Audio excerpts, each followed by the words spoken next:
más una asunción que una verdad.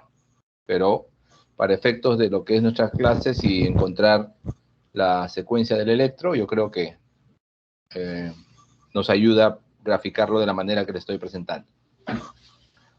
A ver, para recordar nada más, ¿dónde queda el positivo de D1?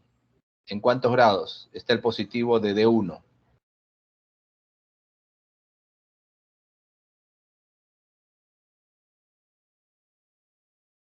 A ver, pregunta para el grupo. ¿Dónde queda el positivo de D1?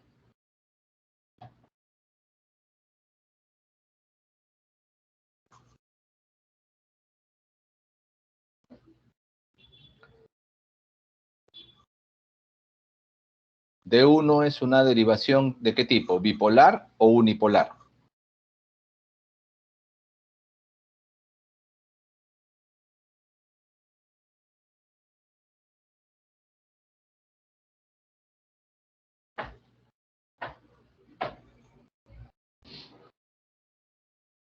A ver, una derivación bipolar es una derivación que compara dos electrodos colocados en dos puntos diferentes. Por eso se llama bipolar. Y tiene un polo positivo y tiene un polo negativo. ¿D1 es bipolar o es unipolar?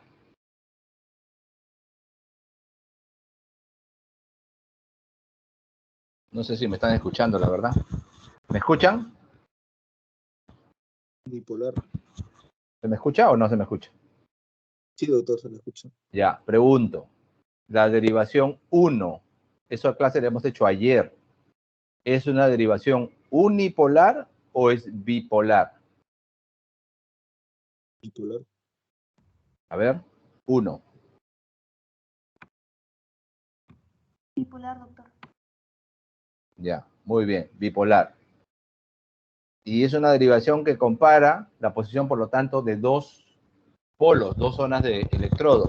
Una que es polo positivo y otra que es polo negativo. ¿Dónde está el positivo de D1? ¿Dónde se coloca el electrodo positivo de D1?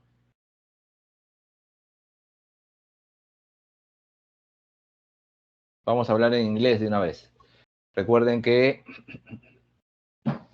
brazo izquierdo sería ABL, brazo derecho sería ABR y pierna izquierda sería ABF.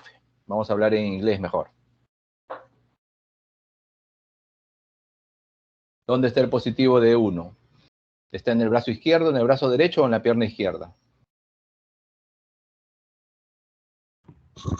En el izquierdo, doctor. En el izquierdo. Sí, en el izquierdo, está bien. ¿Pero brazo o pierna? Pierna. ¿En cuál de los dos? Pierna izquierda. Brazo izquierdo, muy bien. Está en brazo izquierdo, ¿ya? Entonces, brazo izquierdo es ABL, inglés L, ¿no es cierto? ¿Y el negativo de D1 dónde está?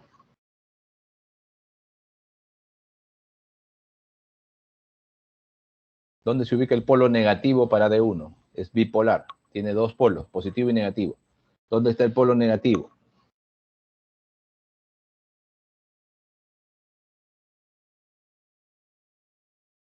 El polo negativo está en el brazo derecho, ¿ya? Brazo derecho. Que en inglés es right. Entonces el polo negativo está en el brazo derecho. O sea, D1 es igual a L menos R. ¿Ya? D1 es igual a L menos R. El positivo de D1, por eso es muy importante saber dónde queda. ¿Dónde queda el positivo de D1?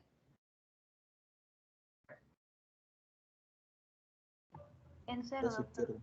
0 En grados. 0. Muy bien, acá. En 0. Ahí está el positivo de D1, ¿ya? Entonces vamos a sacar vectorialmente por qué está en 0 grados. Vamos a sacarlo, ¿ya? Vamos a sacarlo juntos. Hemos dicho que 1, derivación 1, es positivo en L, ¿no es cierto? Menos R. ¿Dónde queda el positivo de L?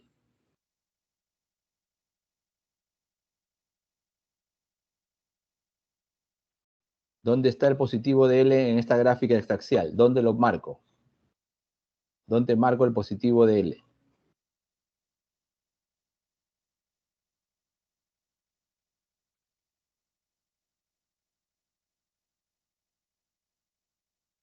El positivo de L está aquí.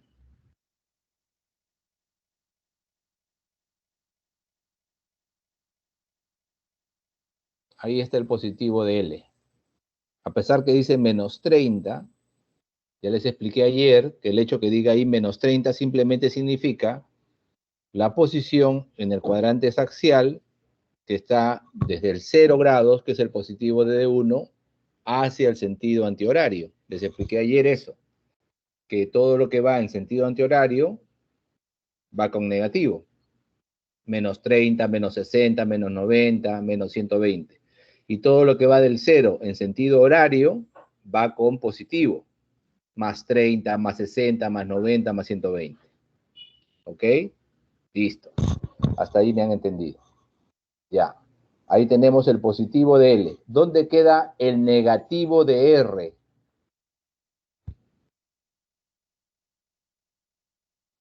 En más 30, doctor. Exacto. El negativo de R queda en más 30. Entonces vamos a hacer la ecuación que nos permite llegar a la conclusión que 1 es L menos R. A ver. 1 es igual a L menos R. Primero voy a trazar el vector de L.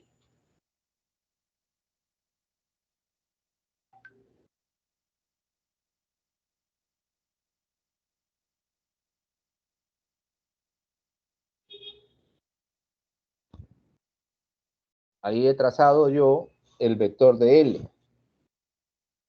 Ahora voy a trazar el vector de R.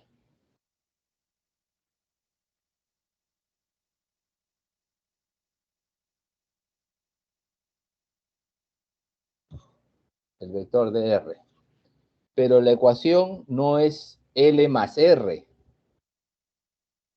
La ecuación es L menos R. En la clase de ayer expliqué cómo se hacía cuando el vector era para sustraerse, cuando la operación era para restar el vector. ¿Cómo era la operación para restar el vector? Se cambiaba el sentido del vector. Si el vector de R positivo tiene esta dirección que estoy mostrando aquí, ¿no es cierto? Esta dirección que estoy mostrando aquí, el vector para sustraer tiene que ir en la otra dirección, en el otro sentido, para acá.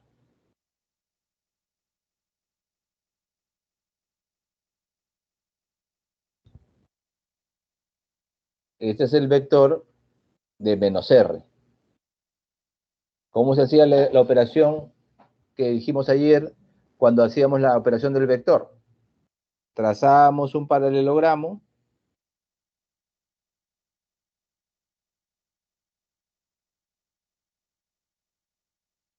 y trazábamos la bisectriz.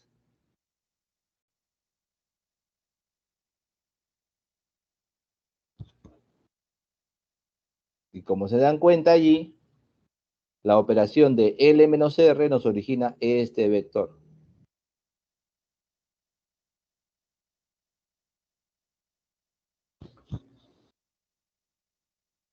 Que equivale a D1. ¿Ya? Entonces, 1 es igual a L menos R, y ahí está demostrado vectorialmente por qué en la gráfica tiene esa posición de 1. 0 grados. ¿Ya? Vamos a ir ahora a D2.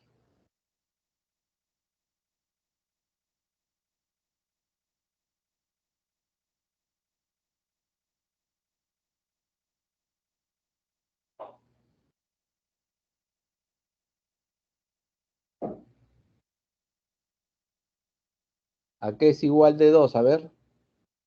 ¿Es bipolar o unipolar D2?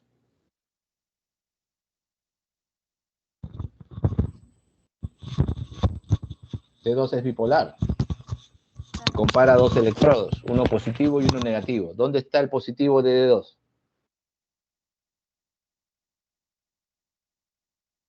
Pierna izquierda. Pierna izquierda, muy bien. Pierna izquierda sería F, ¿ya? En inglés. Vamos a ponerlo de frente a la F. ¿Y dónde está el negativo?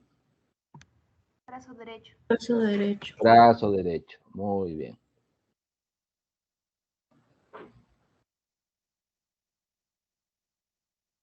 Ya.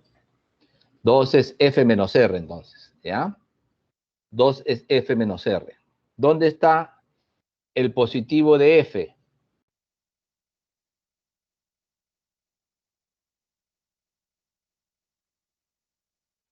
¿Dónde está el positivo de F? ¿Cuánto? 90. ¿Dónde? Más 90. Más 90. Más 90. El positivo de F está en más 90. ¿Ya? Entonces vamos a hacer lo mismo que hemos hecho en el anterior. Voy a trazar el vector de F.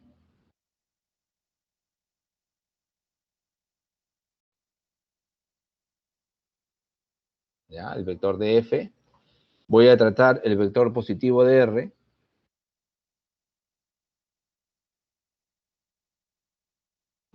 Pero la operación no es F más R. La operación es F menos R. Entonces, invierto el sentido.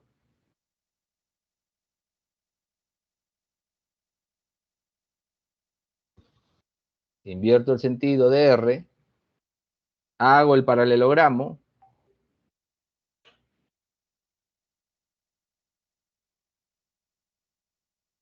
Y trazo la bisectriz.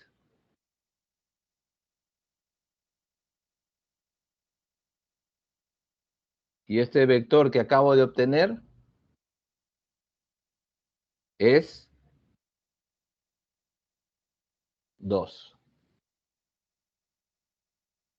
¿Ya? 2. Entonces estamos relacionando, miren, los bipolares con los unipolares. 2 es ABL menos ABR. ¿Ya? Y hemos obtenido ahí el vector resultante. Solamente nos faltaría el de 3.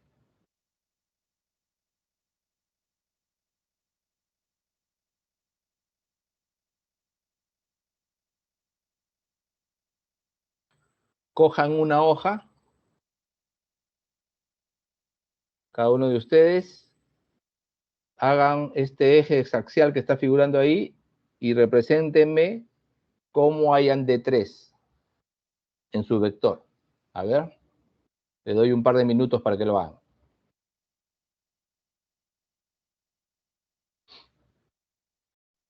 Cojan una hoja, hagan el sistema exaxial que les estoy mostrando allí.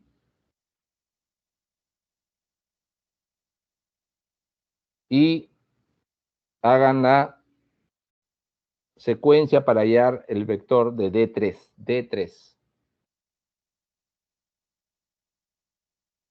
A ver, háganlo. Un minuto, a ver. ¿Quién me ayuda? A ver. Vamos a, mientras lo va haciendo ahí en su papel, ¿quién me ayuda aquí? Vamos a hacerlo aquí juntos.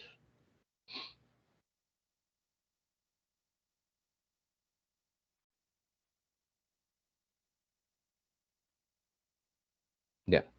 3 es igual a... ¿Qué compara 3?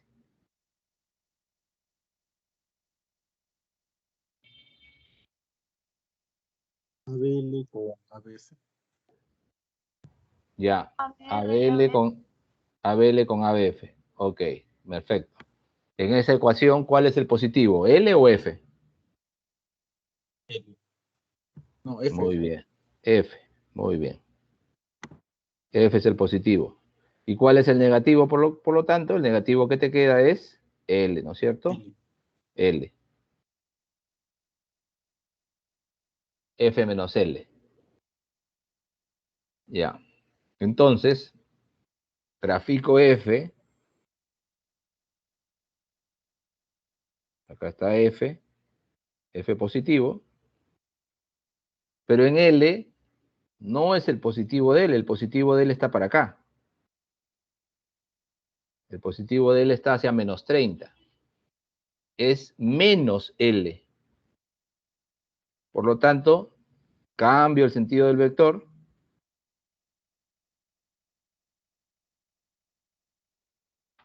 hago el paralelogramo.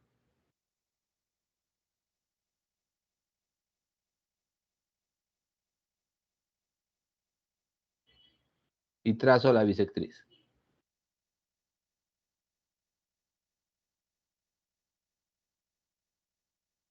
Y este vector que está aquí, este vector que acabo de obtener, es D3.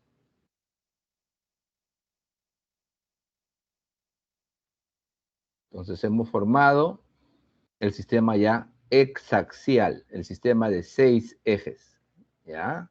El sistema hexaxial, conformado por los positivos que vamos a marcar en este sistema. El primer positivo, el D1, el otro positivo, el D2, y el otro positivo, el D3. ¿No es cierto? 1, 2 y 3. ¿Qué otros positivos hay aquí, en este sistema? El otro positivo que hay es F. El otro positivo que hay acá es L. Pero la única derivación que en este sistema no es positivo o abajo o a la izquierda es ABR. ABR es la única derivación cuyo positivo va para acá.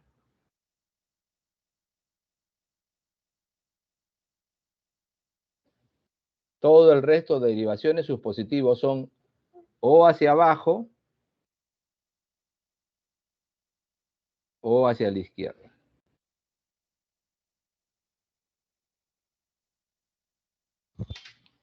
Si se aprenden esto, les diría que prácticamente han aprendido electrocardiografía, porque todo se basa en este sistema de ejes, en este sistema de vectores, de dipolos, de registro. Todo se basa en eso. Y lo vamos a explicar aquí rápidamente.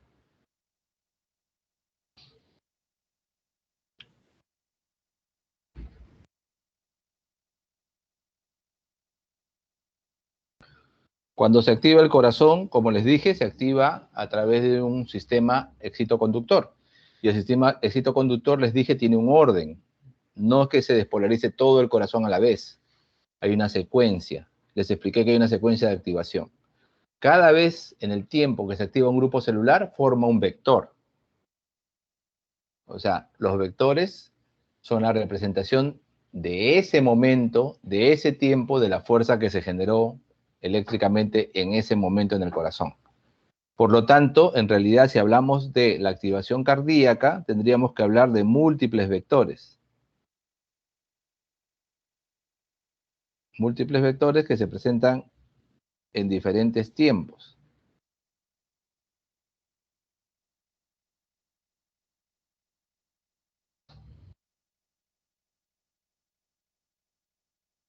Múltiples vectores. Porque no todo el tiempo el corazón se está despolarizando en todas sus partes. Hay momentos que se está despolarizando la parte septal, hay momentos que se está despolarizando la parte de la punta del corazón, la pared libre de los ventrículos, las partes basales. Entonces, se forman múltiples vectores. En realidad, entonces, lo que estamos observando es un asa.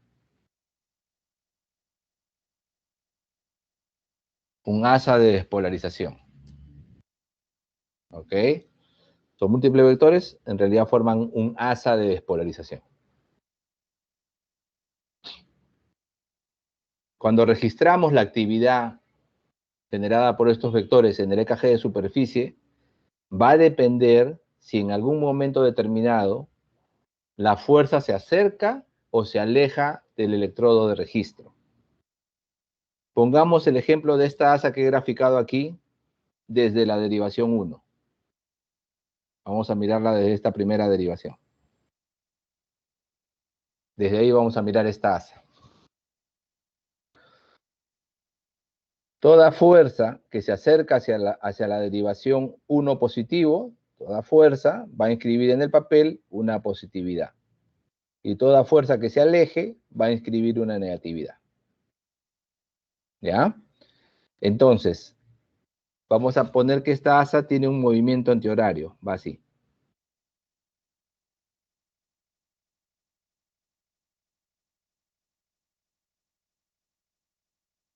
Tiene ese movimiento. ¿Cómo saber si esa asa va a inscribir en la primera derivación, en D1, en el electrocardiograma, una deflexión positiva o negativa? Va a depender si la fuerza en ese determinado momento está en lo que se llamaría el hemisferio de positividad de D1 o el hemisferio de negatividad de D1. O sea, ¿cómo se determina en este círculo, en este sistema de 360 grados, de dónde a dónde va el hemisferio positivo de D1 y de dónde a dónde va el hemisferio negativo de D1? Se va a determinar por su derivación perpendicular. Es decir, la derivación que forme 90 grados con esa que queremos investigar. Si queremos investigar D1, ¿cuál es la derivación que es perpendicular a D1?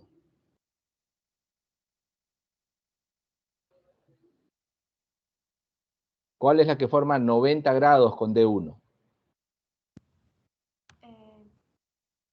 La derivación. Yo pensé ¿Qué derivación forma 90 grados con D1? ABF. Claro, ABF. ABF forma 90 grados con D1. Ahí está, bien clarito. D1 en 0 grados, ABF menos 90 en negativo y más 90 en positivo. Entonces, trazamos nuestro límite. Trazamos el ecuador de estos 360 grados, de este mundo. Nuestro ecuador sería la línea que parte ABF. Todo lo que esté, todo vector que caiga en este sistema hacia este lado de aquí, estaría en el lado negativo de D1. Todo lo que está yendo para allá está en el hemisferio negativo de D1. Y todo lo que esté para acá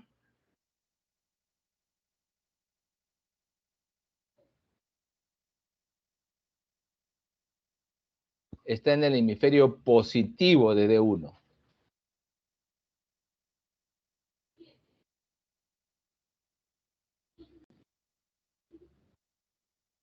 Voy a poner acá negativo. Y aquí positivo. ¿Ya? Entonces, revisemos el asa que tenemos ahí abajo. El asa empezó en el punto central y empezó con una partecita que está en el territorio positivo de D1. Hay una parte aquí del asa que está en la parte positiva de D1. Entonces, esa primera parte, esos primeros vectores, en el papel del electro, van a inscribir una positividad.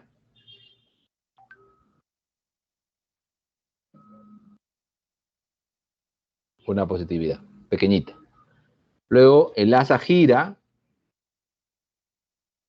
y atraviesa el límite. El asa gira y atraviesa el límite, aquí.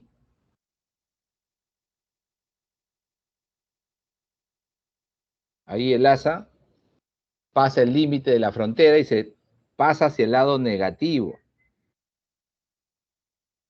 Entonces, en el papel del electro, se va a inscribir una fuerza negativa.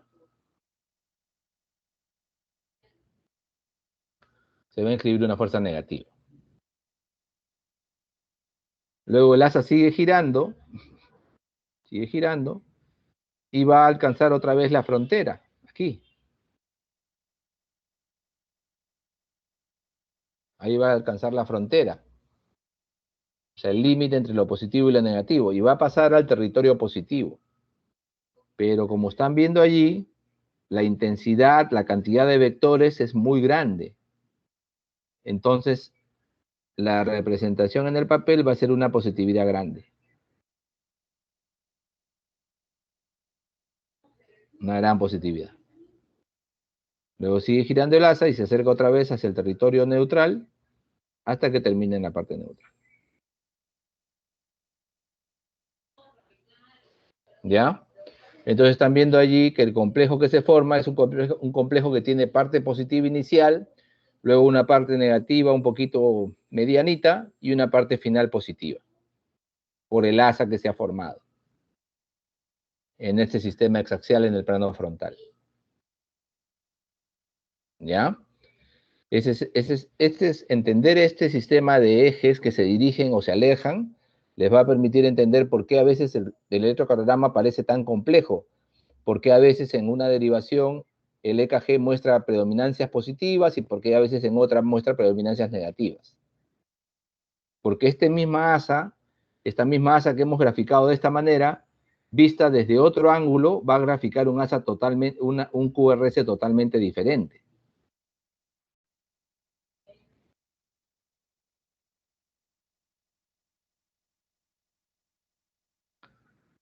Si, por ejemplo, esta misma asa que graficamos la veo desde ABR, vamos a hacerlo juntos. A ver, el asa otra vez.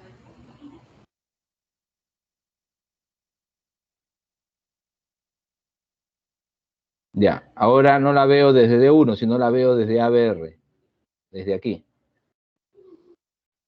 ¿Cuál sería el primer paso para hacer nuestra representación del QRS con esta asa? ¿Cuál sería el primer paso que tendríamos que hacer si la queremos ver desde ABR?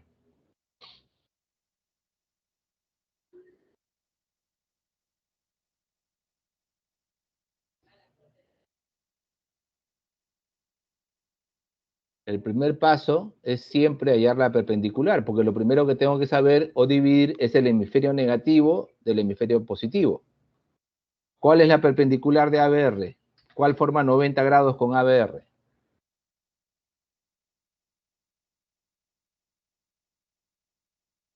¿Qué derivación forma 90 grados con ABR?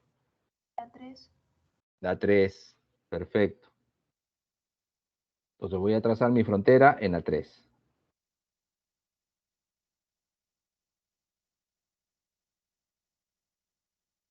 Entonces, todo lo que esté de 3 para acá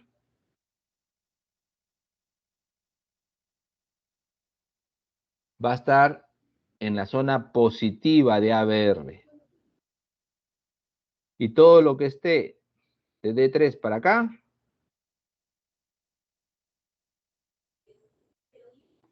va a estar en la zona negativa de ABR. Porque el positivo de ABR queda en menos 150. Recordemos eso. Es la única derivación que es positiva arriba y a la derecha. Ya les expliqué eso. El resto de derivaciones son positivas abajo y a la izquierda. Entonces, viendo esta asa que les he graficado aquí, ¿cómo sería nuestro QRS? ¿Cómo sería la representación de nuestro QRS? La primera parte sería una deflexión positiva o una deflexión negativa. ¿Cómo sería la primera parte? ¿Una deflexión positiva o negativa? El asa empieza aquí y tiene esta pequeña parte acá.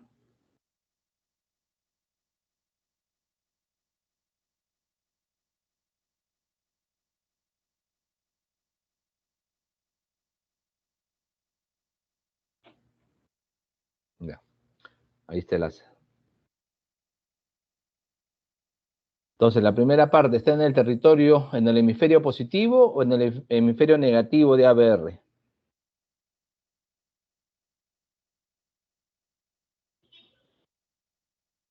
Acá está el positivo, por si acaso, ¿ah?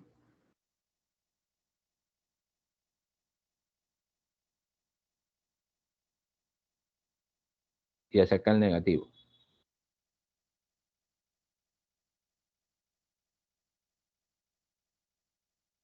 No escribe bien este lapicero.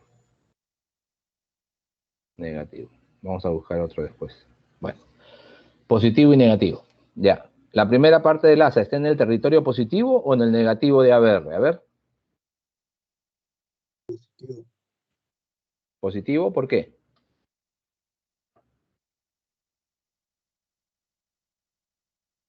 Vean bien dónde está el límite. Ya me han dicho que la perpendicular a ABR es D3. Ahí les he trazado la frontera de D3. ¿Ya? Ahí les he puesto el límite.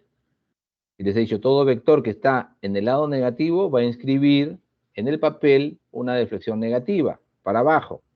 Y todo lo que esté en el lado positivo va a inscribir una deflexión positiva.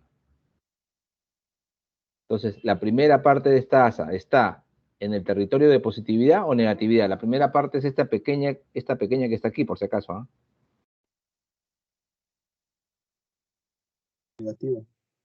Negativo. La primera parte es negativa, chiquita, ¿no es cierto? Bien pequeña. Primera parte negativa, chiquita. Luego el asa gira, atraviesa la frontera y se pasa al hemisferio positivo, pero en cantidad pequeña. Un poquito mayor que la negatividad inicial, pero pequeña. Y luego, ¿qué viene? El asa gira y se va toda la fuerza hacia lo que sería el hemisferio negativo. Toda esta parte de acá. Toda esta zona de la activación está en el territorio negativo. Por lo tanto, al final, la fuerza tendría que ir para abajo, grandemente.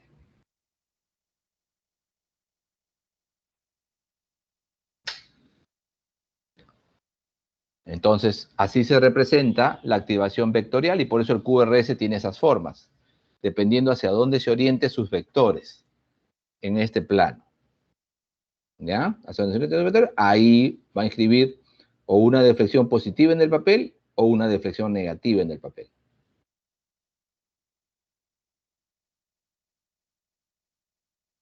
Esto que sirve para el QRS sirve también para la onda P y la onda T.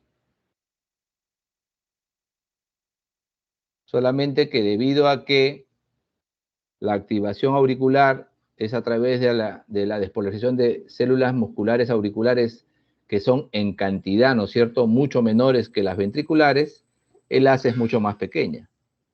Generalmente por ahí, algo así. ¿Ya? Y la activación va como un poquito más en una secuencia más bien de tipo progresiva que en una secuencia de tipo, por decirles, de tipo puntual, digamos. Es un sistema de activación un poco lento. Entonces la onda P tiende a ser positiva cuando va entre 0 y más 90 aproximadamente. Cuando el asa de la onda P va por acá, la onda P tiende a ser positiva.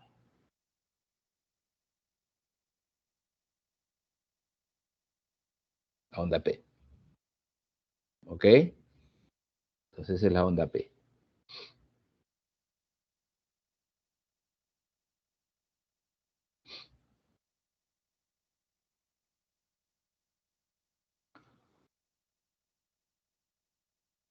Entonces, la activación de nuestro corazón para ser representada eléctricamente va a tener un origen normalmente por despolarización del nodo sinusal. El nodo sinusal se despolariza.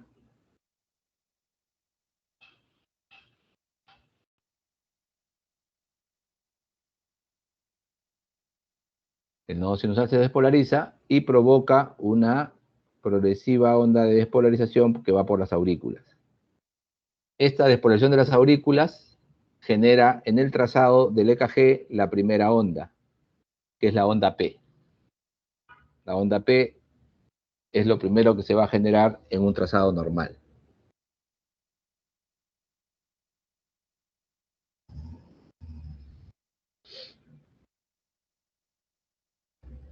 Ya.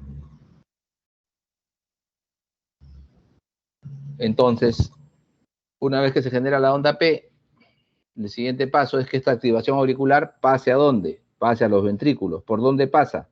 Por el nodo auriculoventricular.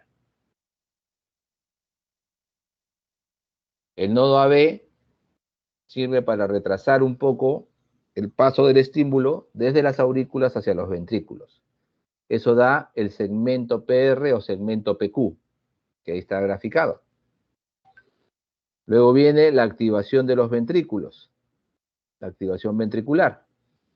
Y tiene un orden la activación ventricular. Primero se activa el septum, ¿cierto? El septum, luego las partes apicales y finalmente las partes basales. Provocando que haya generalmente en la inscripción de esta activación eléctrica un complejo eléctrico que se llama el complejo QRS, que es el que estamos viendo en la secuencia hacia la izquierda de la derecha de la diapositiva, ¿no? El complejo QRS. Y finalmente se va a dar la repolarización del ventrículo que va a originar la onda T del electrocardiograma.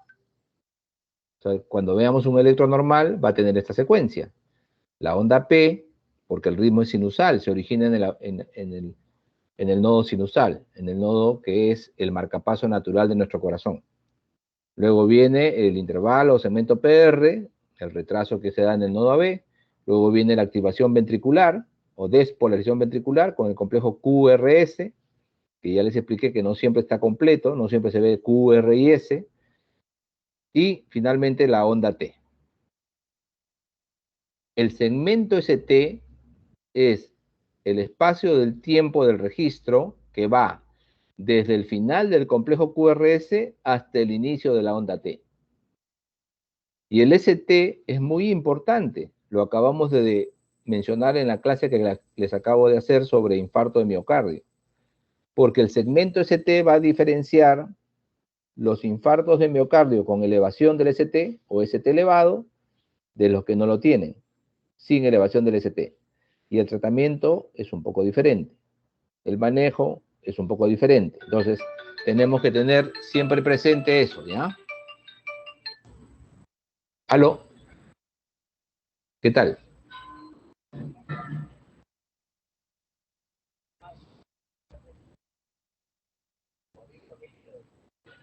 A tu mamá solamente de 10. Sí. Listo. Ok. Ya. Vamos a seguir.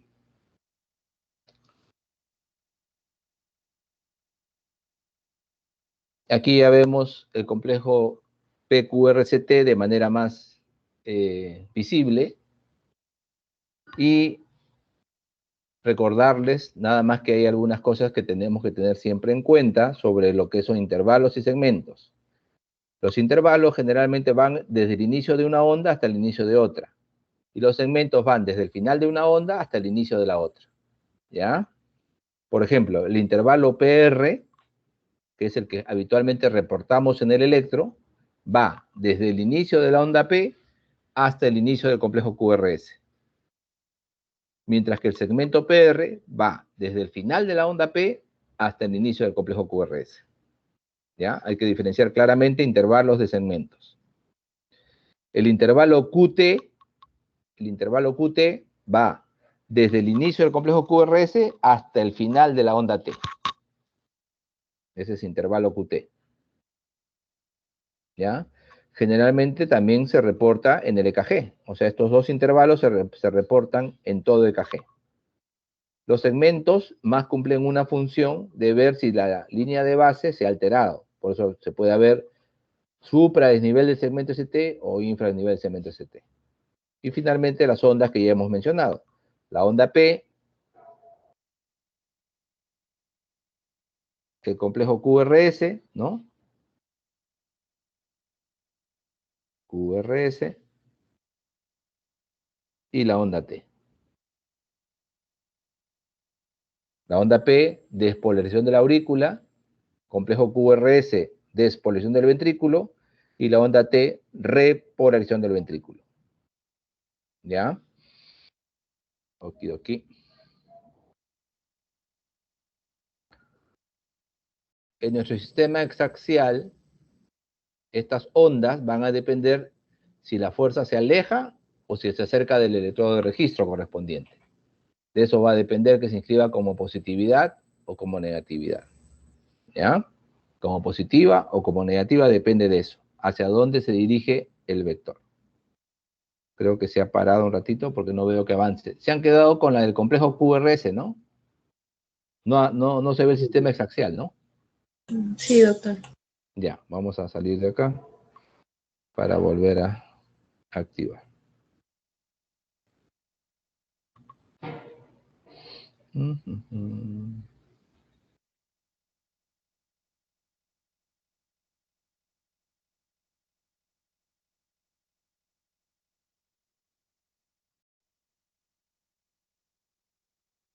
Ya. Entonces, ya hemos vuelto al sistema exaxial del plano frontal. Y, por ejemplo, si queremos ver que una onda P es positiva, ¿no es cierto? Va a depender en qué derivación estamos viendo hacia dónde está dirigiendo su fuerza, porque la onda P es la de polación auricular. Si se polariza la aurícula en este sentido, así, definitivamente desde esta derivación, desde D2, las fuerzas están opuestas a la zona de registro positivo de D2. El hemisferio positivo de D2 está marcado por su perpendicular. La perpendicular de D2 es ABL. Las fuerzas que están en este hemisferio serían negativas para la derivación 2 y las positivas serían las que están aquí.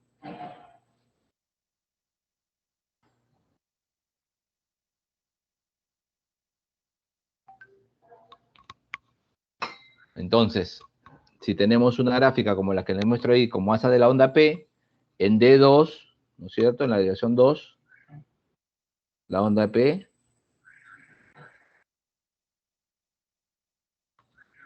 sería para abajo, lo cual es anormal. ¿Por qué? Porque la activación, como hemos visto en la gráfica anterior, vamos a retroceder, nace del nodo sinusal. La activación nace del nodo sinusal, entonces el nodo sinusal está ubicado arriba a la derecha, entonces la activación, la fuerza mayor de la activación auricular tiene este sentido, hacia abajo y hacia la izquierda.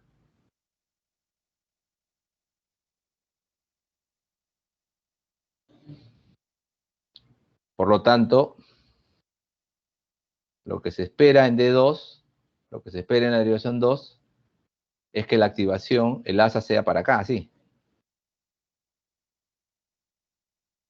Diciendo así, lo normal sería que en D2 la onda P fuera positiva. Eso sería lo normal. ¿Ya? Por eso les decía que en la electrocardiografía lo importante es entender el concepto de hacia dónde se dirigen las fuerzas, en qué tiempo se está produciendo esta fuerza y cómo se forma el asa. ¿Ok? Cómo se forma el asa. Vamos a terminar la clase de hoy hablándoles de las precordiales. Las precordiales son 6 derivaciones más. O sea, ya les expliqué las 6 primeras. Las 6 primeras que les acabo de dar en las clases de ayer y hoy son las derivaciones de miembros. 3 de ellas son bipolares, ¿no? D1, D2, D3. Y 3 de ellas son unipolares. ABR, AVL y ABF o AVF. ¿Ok? En las precordiales, la posición de los electrodos trata de establecer un nuevo eje en el estudio de la actividad eléctrica del corazón. Las 6 primeras, las anteriores, la de miembros, establecen ejes en el plano frontal.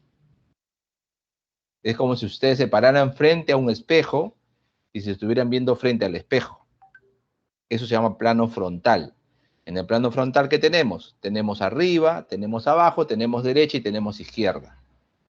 ¿Pero qué nos falta? Nos falta adelante y atrás, no tenemos eso. Entonces, se establecieron 6 derivaciones más para estudiar ese eje, el eje del plano horizontal. Y estas derivaciones se llamaron precordiales. ¿Por qué? Porque se ubicaron en el precordio. Se ponen con unos chupones, ¿no es cierto?, sobre ciertas localizaciones anatómicas ya preestablecidas, y ahí se registra el voltaje unipolar. Como verán, aquí no es AV1, es de frente V1, no tiene letra A. ¿Qué significa eso? Que no son derivaciones aumentadas, como las de miembros. Estos son voltajes unipolares puros, o sea, voltajes de polo positivo comparados contra cero, ¿ya? Con la central terminal de Wilson, que ya les dije que es la suma de todas las fuerzas. Entonces, eso da cero. Y por lo tanto, solamente llevan el prefijo V, no llevan la A. Entonces, es V1, V2, V3, V4, V5 y V6. V1 está colocado en el cuarto espacio intercostal a la derecha del esternón, borde paraesternal derecho. V2, cuarto espacio intercostal en el borde paraesternal izquierdo, donde está ahí colocado el amarillo, el 2 en amarillo. El 3 es en realidad una posición intermedia. Aquí le ponen una ubicación, pero en realidad los nuevos libros de electrocardiografía hablan que V3 en realidad es posición intermedia entre V2 y V4. Así que lo que figura ahí no es correcto. V3 está entre 2 y 4.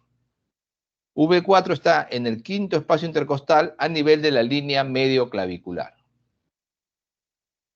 V5, quinto espacio intercostal, línea axilar anterior, y V6, quinto espacio intercostal, línea medio axilar. Entonces, uno coloca ahí los electrodos y registra. Y lo que está registrando ahí es una derivación unipolar. Estamos viendo el plano horizontal, ¿ya? El plano horizontal del corazón.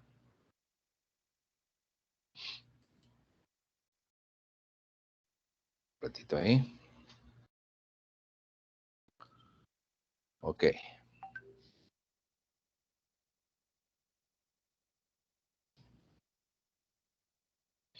En el plano horizontal del corazón, recordemos anatómicamente qué estructuras del corazón son anteriores y qué estructuras son hacia la parte posterior. A ver, recordemos, ¿cómo está ubicado anatómicamente nuestro corazón? Vamos a poner que esto es la parte anterior y esta es la parte posterior.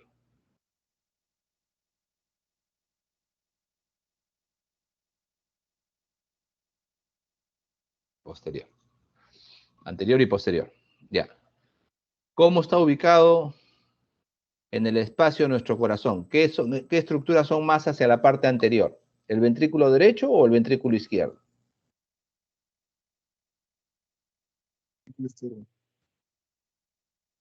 El izquierdo no. El izquierdo es más posterior.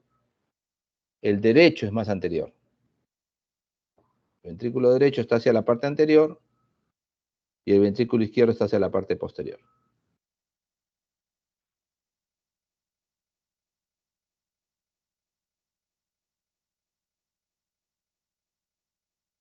¿Ok? Cuando se activan los ventrículos, les he explicado que normalmente la activación es simultánea.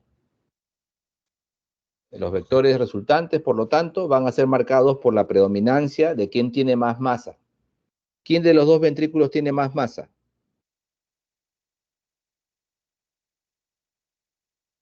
¿Cuál de los dos ventrículos es más fuerte? ¿Quién tiene mayor pared, mayor grosor de la pared? Ventrículo izquierdo. El ventrículo izquierdo. Por lo tanto, el vector resultante, ¿hacia dónde se dirigiría más en ese caso? ¿Más hacia adelante o más hacia atrás?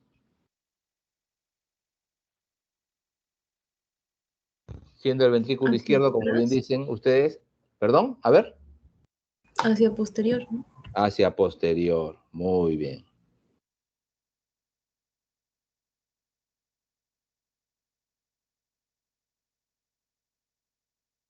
Hacia posterior.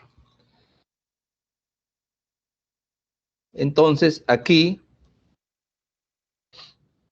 en el plano horizontal, las precordiales están ubicadas según, como hemos visto allí, en la posición del pecho. B1 está por acá, B2 está por acá, B3 por aquí, B4 por aquí, B5 por aquí, B6 por aquí. ¿Ya? Esto es en el plano horizontal. ¿Acá también se puede formar un sistema de ejes? Sí, al igual que el plano frontal que ya les enseñé. ¿Pero vale la pena? No. ¿Ya? En este caso no vale la pena. Lo único que nos interesa saber aquí es si las fuerzas de los ventrículos predominan hacia adelante o hacia atrás.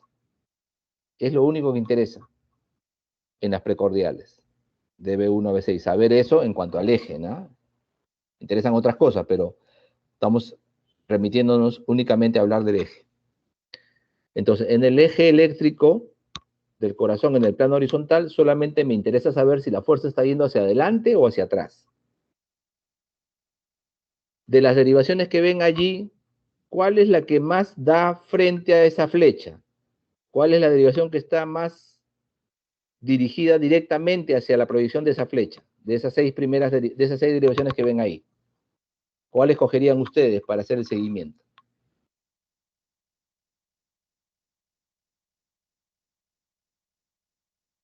Voy a extender la flecha hacia el otro lado también, ¿ya? Para que se den cuenta.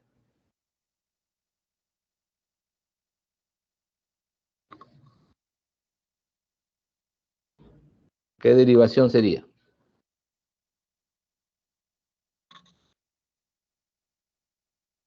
B1. Exacto, B1.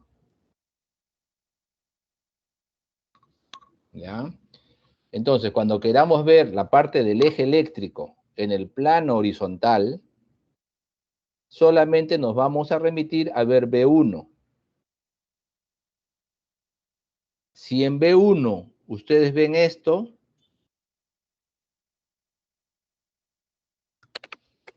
¿hacia dónde se está yendo la fuerza? ¿Hacia adelante o hacia atrás?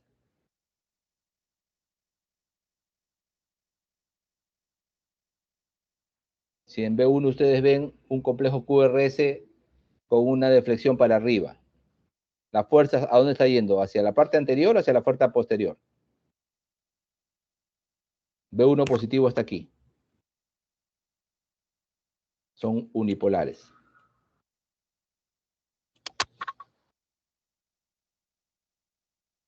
¿Hacia dónde está yendo la fuerza entonces? Si ven un complejo QRS con una inscripción positiva. ¿Se está yendo la fuerza para adelante o para atrás? Repito que las fuerzas, ¿no es cierto?, de despolarización van con cargas positivas hacia el frente.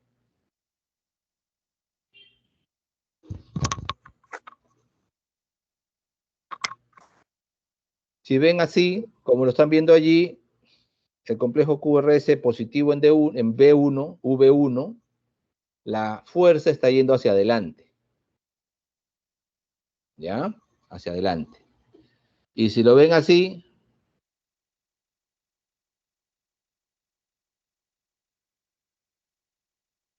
está yendo hacia atrás. ¿Ok? Hacia adelante o hacia atrás. Entonces, simplemente vemos V1. Si en V1 el complejo QRS es positivo, decimos que en el plano horizontal el eje eléctrico está dirigido hacia adelante. Ya no ponemos grados, a diferencia de lo que hemos visto en el plano frontal, que sí debemos poner grados, ¿no? O por lo menos cuadrantes. ¿Ok? Pero acá solamente interesa poner si es adelante o hacia atrás la fuerza, en el plano horizontal. Listo. Eso es lo que respecta a las precordiales, que son las 6 que acabamos de mencionar.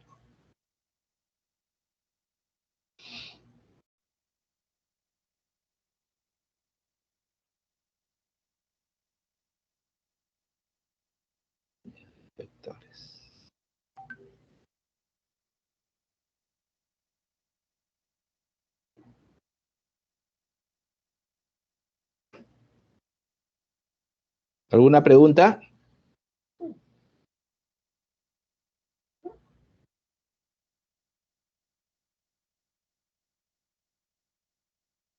Ya.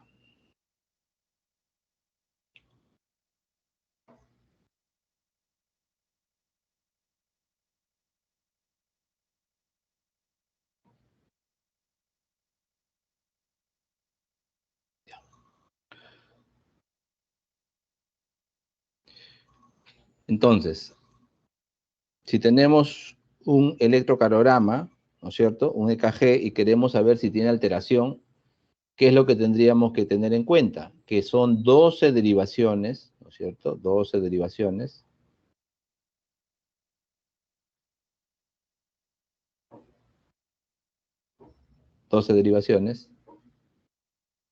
Que tenemos que estudiar. Tenemos que ver las 6 derivaciones de miembros,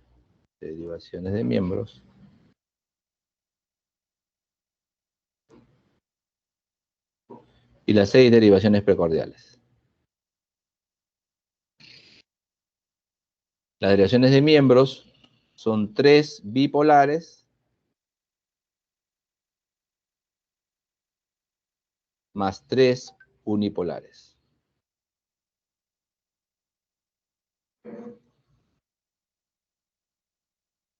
Ya. Entonces, viendo las 12 derivaciones, uno puede darse una idea si el paciente tiene alguna anormalidad. Entonces, ¿cómo te ayuda el electrocardiograma? Te ayuda viendo varias cosas. La forma que tenga el complejo QRS te puede indicar, por ejemplo, si el paciente tiene una hipertrofia, o sea, un engrosamiento de las paredes del corazón, de alguna de las cámaras del corazón. Pero más que todo, el electrocardiograma te ayuda para el ritmo. ¿Por qué? Porque la secuencia que registra el electro te permite ver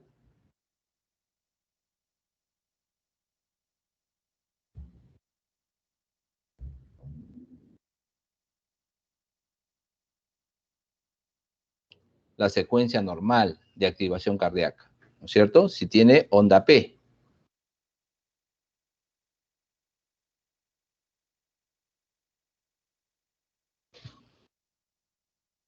Entonces, lo fundamental en electrocardiografía es reconocer el ritmo, ¿ya? El ritmo. Y el ritmo normal del corazón es el ritmo sinusal.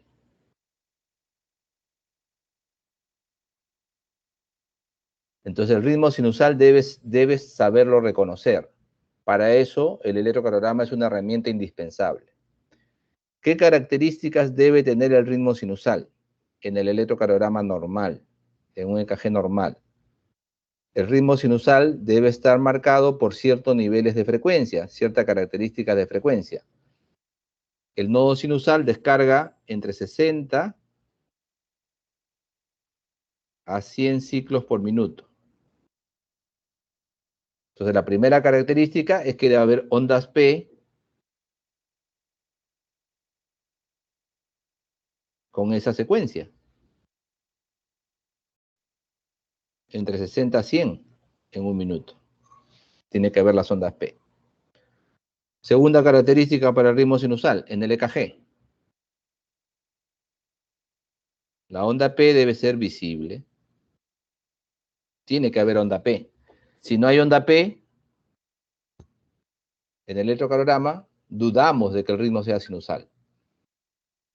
Tiene que haber onda P. En algunas de estas 12 derivaciones, la onda P se puede ver mejor que en otras. ¿Ya? Entonces, usualmente uno busca la onda P en esas derivaciones donde habitualmente esa onda se puede ver mejor. Pero eso no excluye el resto. Realmente tú tienes que revisar las 12 derivaciones.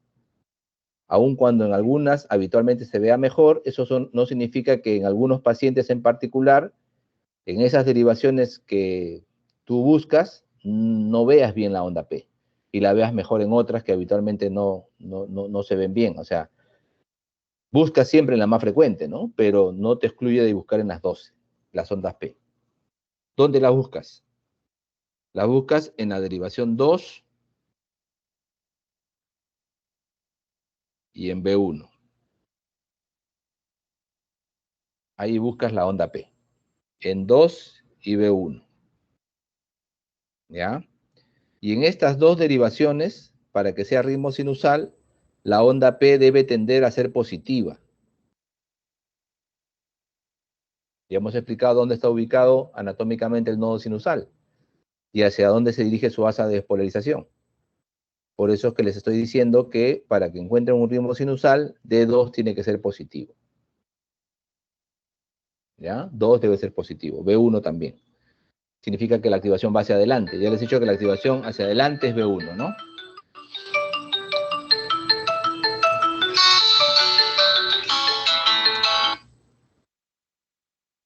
Aló.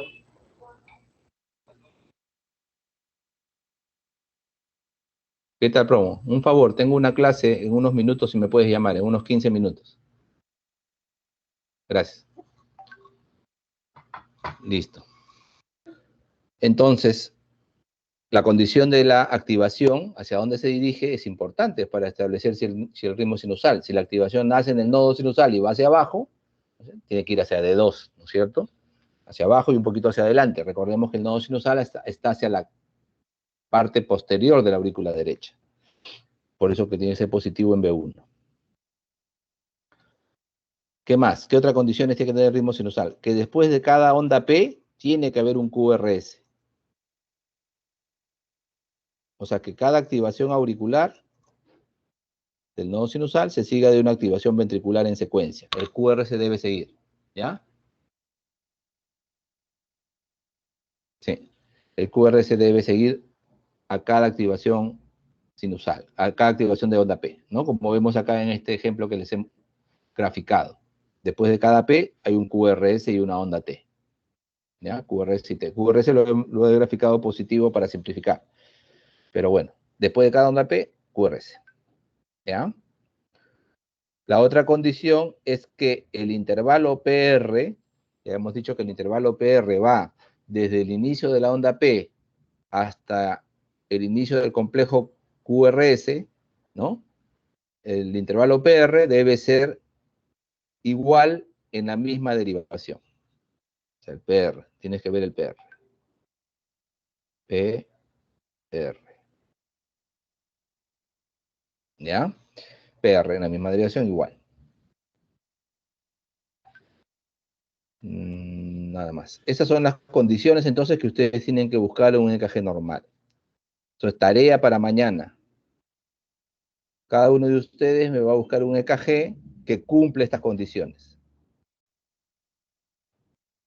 Que su frecuencia esté entre 60 y 100, que tenga onda P, que la onda P sea positiva en D2 y B1, que el QRS se siga después de la onda P y que el PR sea el mismo en la misma derivación. Mañana los discutimos esos electros. ¿Ok? Muy bien. ¿Alguna pregunta?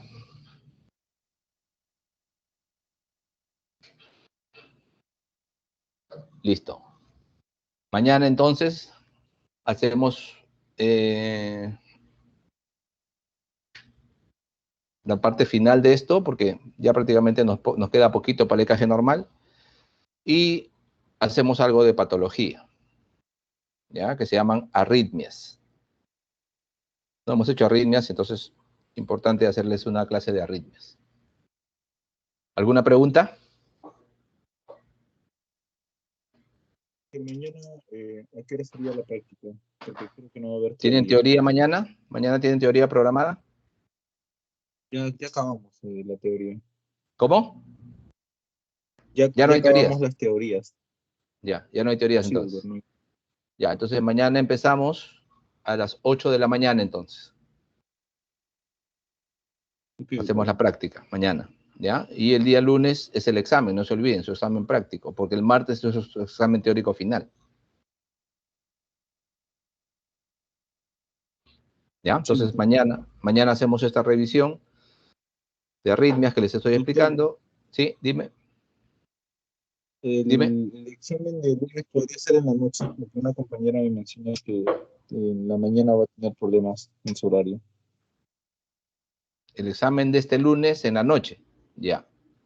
Tendría que ser después de las 7. No puedo hasta las 8, no podría. Yo, doctor. Ya, listo. Muy bien. Mañana nos encontramos a las 8 de la mañana. Hasta mañana. Gracias, doctor. Hasta mañana. Gracias.